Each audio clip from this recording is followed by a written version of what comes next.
what was the attraction of Marxism for you personally and for your generation?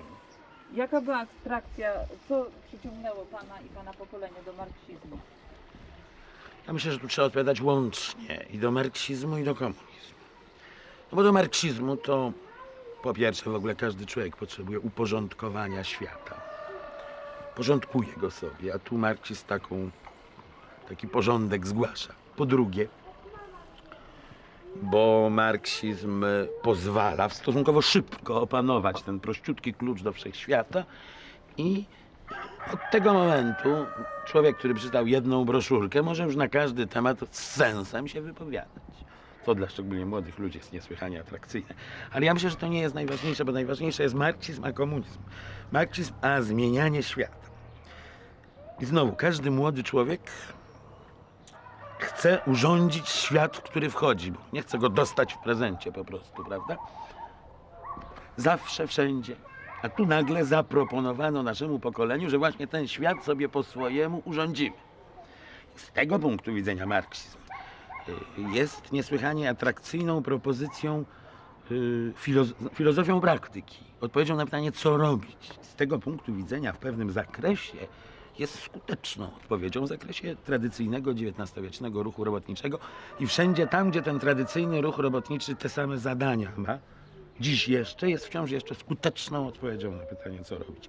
Ale z tego punktu widzenia marksizm jest atrakcyjny, stał się dla mnie atrakcyjny wtedy, kiedy stałem się rewizjonistą. Natomiast ten szczegół atrakcyjności marksizmu jakby się nam umykał wtedy, kiedy chcieliśmy ten świat po prostu budować. Ale najważniejsze, ja myślę, było to, że to jest ta oferta do młodego człowieka, że urządzi ten świat po swojemu. To jest oferta, którą jak sądzę nie sposób odrzucić. No, propozycja nie do odrzucenia.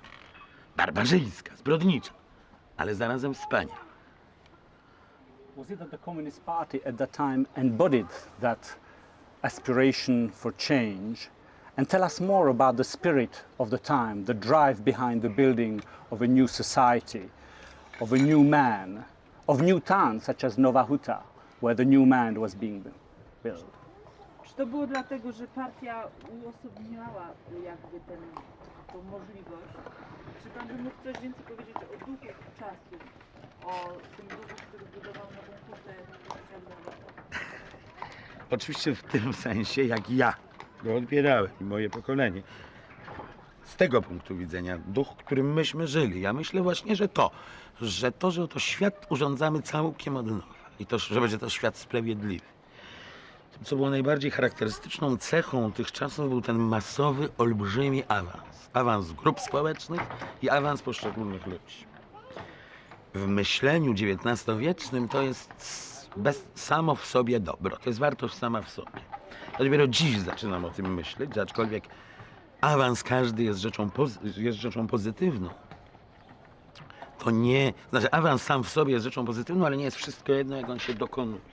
Wówczas on się dokonywał wraz z burzeniem całego istniejącego nie tylko ładu, ale istniejącej kultury. A więc ten gigantyczny postęp, który jak nam się zdawało, dokonywał się na naszych oczach, równocześnie wprowadzą pustynię kulturową. Bo kultura to jest przede wszystkim odpowiedź na pytanie, jak żyć. To przede wszystkim jest to, co udziela w różny sposób, różnych wariantów odpowiedzi. Kultura udziela odpowiedzi na takie pytanie. Otóż ta kultura nowa, którą żeśmy tworzyli, takiego pytania w ogóle nie udziela, bo ona udziela odpowiedzi na pytanie, jak działać, jak budować nową hutę, ale jak żyć. Nie.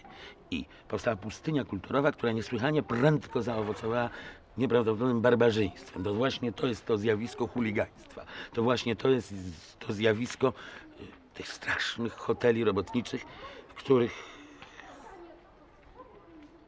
smród, brud, rozpusta, pijaństwo, warunki, których ci ludzie psychicznie wytrzymać nie mogli, wyrwani ze swoich na ogół wspólnot kultury wiejskiej, wrzuceni w taki tygiel gigantyczny.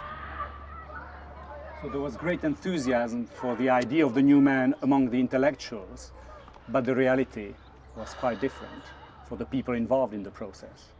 Czy był wielki entuzjazm pośród inteligencji dla myśli tworzenia nowego człowieka, ale rzeczywistość była inna. Ja myślę, że ten wielki entuzjazm był także wśród tych mas awansowanych. Tylko to, jak to jest z awansem? Otóż młody człowiek wychodzi ze swojej wsi,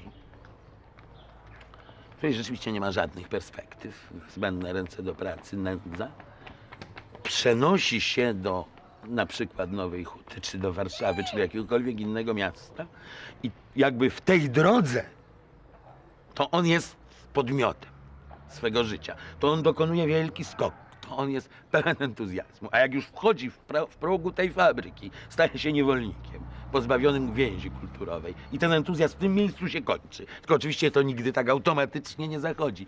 Więc ten entuzjazm był połączony z tą taką straszliwą beznadziejnością. I ja muszę powiedzieć, że myśmy to tak czuli, tylko nie umieliśmy sobie wyjaśnić tego zjawiska. Myśmy mówili, że to są po prostu przeżytki starego. A to było właśnie to nowe, co się rodzi. Was that the origin of your drift away from Marxism for you and for your friends? Czy to był początek odejścia pana od marksizmu dla pana i dla pana przyjaciół?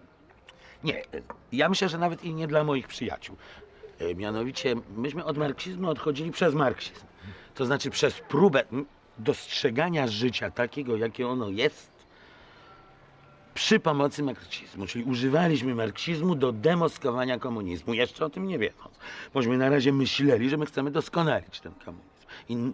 I to ja myślę, i to wszyscy. Cały rewizjonizm w Polsce zaczynał się od rozkwitu marksizmu. Od rozkwitu myśli marksistowskiej. Proti-Stalinizm. Against Stalinism. To jeszcze tak naprzód, tak, oczywiście. W efekcie przeciw stalinizmowi, w efekcie przeciw komunizmowi. I w efekcie każdy w którymś miejscu od tego marksizmu odchodził. Ja stosunkowo później, bo ja naprzód jeszcze napisałem List otwarty, książkę, która była, jak twierdzę, ostatnim takim słowem marksizmu w analizie tego systemu. Znaczy, w tym sensie ostatnim słowem, że powiedziano tam już wszystko, co można powiedzieć. I całą doskonałość tego narzędzia, i całą jego słabość. Przez to widać. But at what point did you decide there was no point trying to reform the party and its ideology and decided to address the society, the workers? W którym momencie zdecydował pan, że nie ma sensu reformować partii i oprzeć pan od marksizmu i odwrócił się do społeczeństwa? Zwrócił się tak. Nie, że nie ma sensu reformować partii, to doszedłem do wniosku razem z Karolem Modzelewskim, jako marksiściśmy do tego wniosku doszli. Stanęliśmy na stanowisku pluralizmu politycznego. To marksizm nas do tego wniosku jeszcze doprowadził. To jest jeszcze wniosek Listu otwartego. Natomiast od marksizmu moje odejście to tam czysta przygoda intelektualna. Czysta w więzieniu, kiedy zdawało mi się, że będę siedział 15 lat, bo taki wyrok mi groził w momencie wydarzeń marcowych. 12, nie mniej. Cały kraj żądał karania prowodyrów, a prowodyrów było dwóch, Modzelewski i ja. Musiało to mieć wysoki wyrok.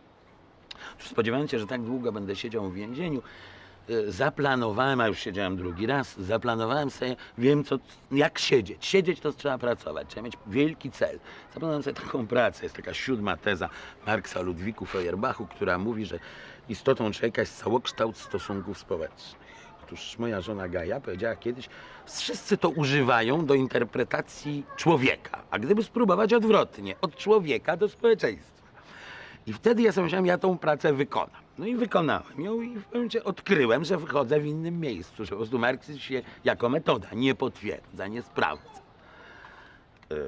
Doszedłem do tego wniosku, to pamiętam, bo w 1968 roku zacząłem pracę w tym więzieniu, a w 70 roku, na początku grudnia to odkryłem i nagle strzeliło wydarzeniami grudniowymi i ja mówię, jak ja jestem marksista, to się marksizm nie sprawdza. Jak ja przestaję być marksista, to marksizm się zaczyna sprawdzać. Zawsze miałem pecha.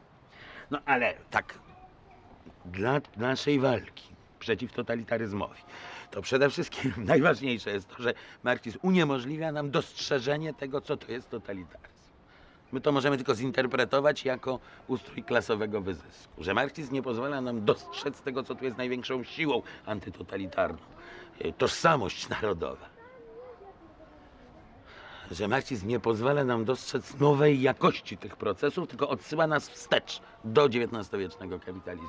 I to są zasadnicze powody, dla których marksizm tu jest nieużyteczny, aczkolwiek w tym zakresie, w jakim ruch robotniczy walczy o swoje elementarne prawa, pewne jego dyrektywy mogą okazać się skuteczne.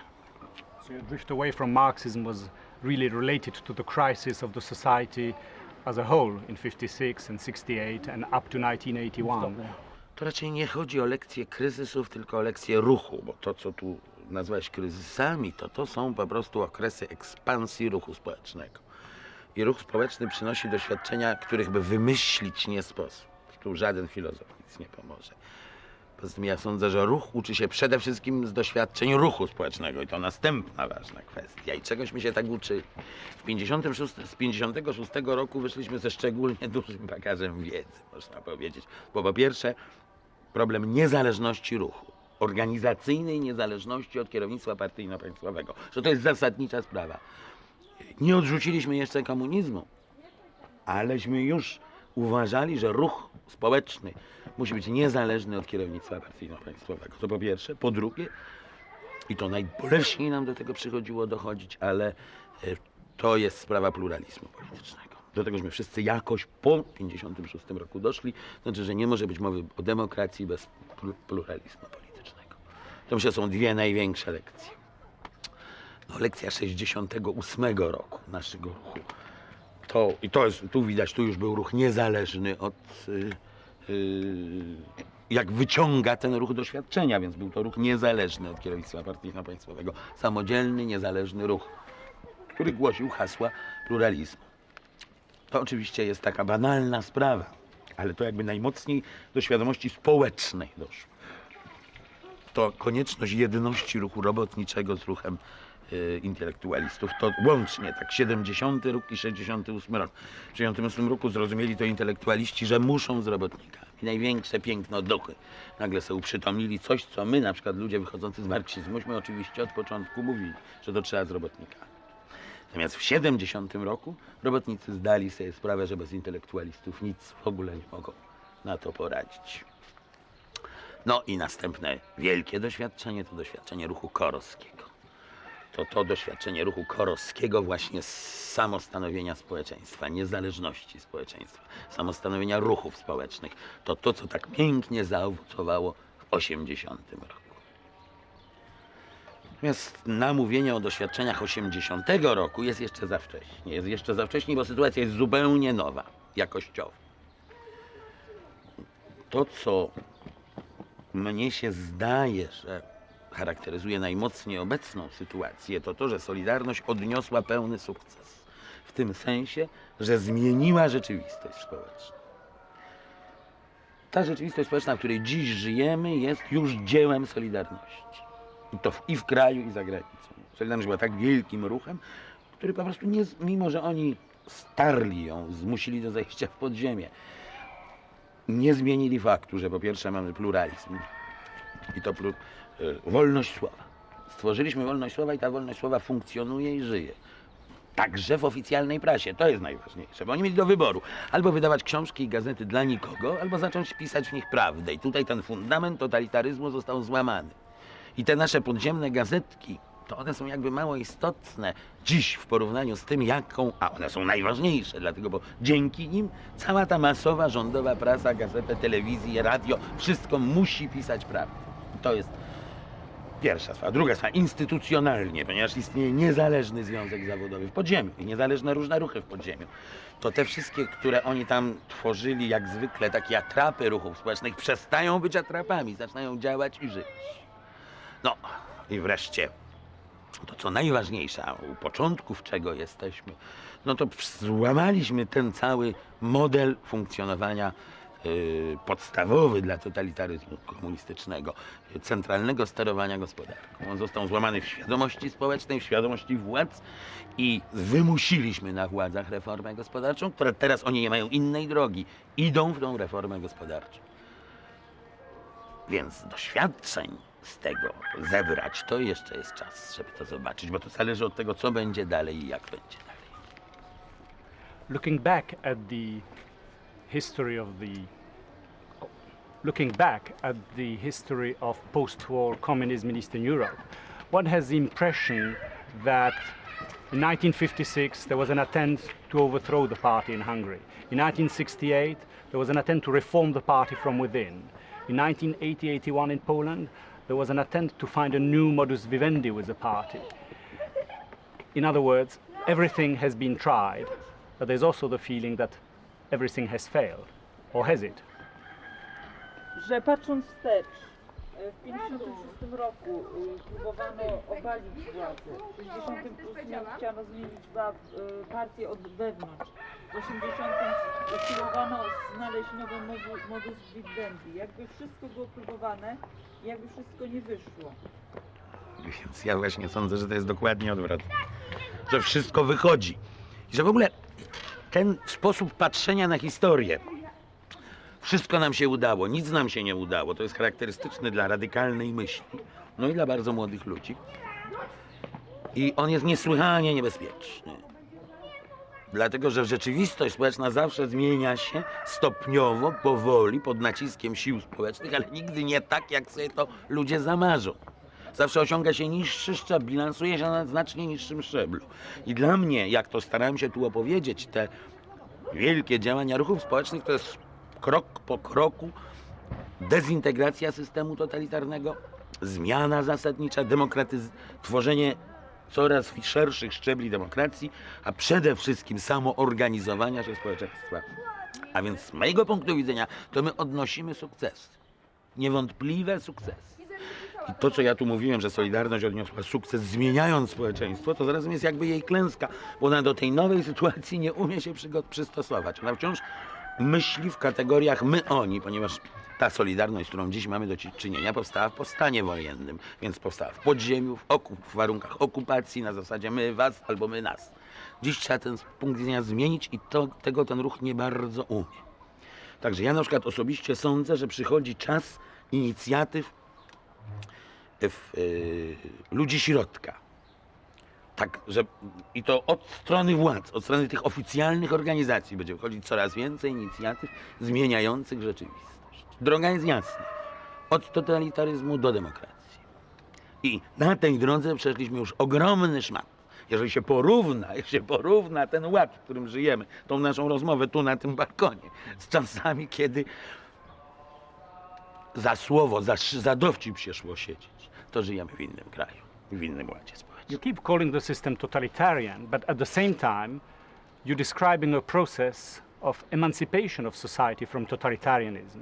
Isn't there a contradiction in that? To what extent can the Polish system today can still be described as totalitarian?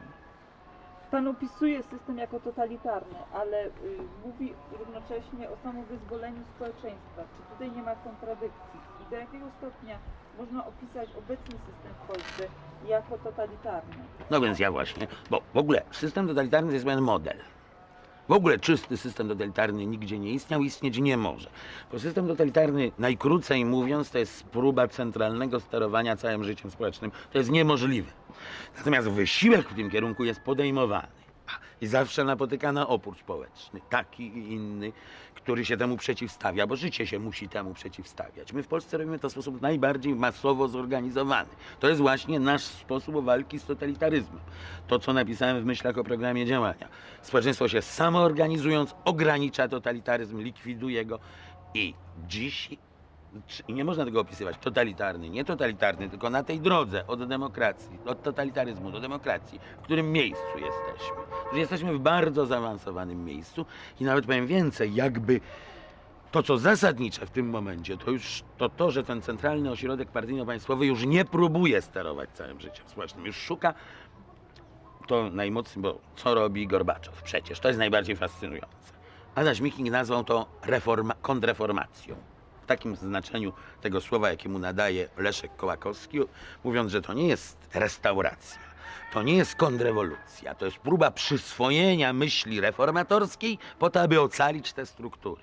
Otóż Breżniew przede wszystkim pod wpływem doświadczeń Solidarności, bo to był najbardziej dojrzały i masowy ruch, ale także wszystkich innych oporów społecznych w wszystkich innych krajach, a także swoich zasadniczych trudności w wyścigach zbrojeń i mocarstw. Chce przyswoić całą tą krytyczną myśl antytotalitarną i przetworzyć system totalitarny w taki sposób, aby on mógł funkcjonować sprawnie i nie cierpiał na te dolegliwości. Chce przyswoić krytykę, nie zmieniając, pozostawiając zasadniczy zrąb. To jest moim zdaniem niemożliwe. Ale jakby to nie jest ważne. Już powiedziałem, że ludziom się nigdy nie bilansuje tak, jak sobie zamierzyli. Gorbaczow uruchamia rozliczne siły społeczne, które po prostu będą ten system coraz bardziej, coraz dalej dezintegrować. Więc czy on chce, czy on nie chce, to my idziemy z nim w tej chwili do demokracji.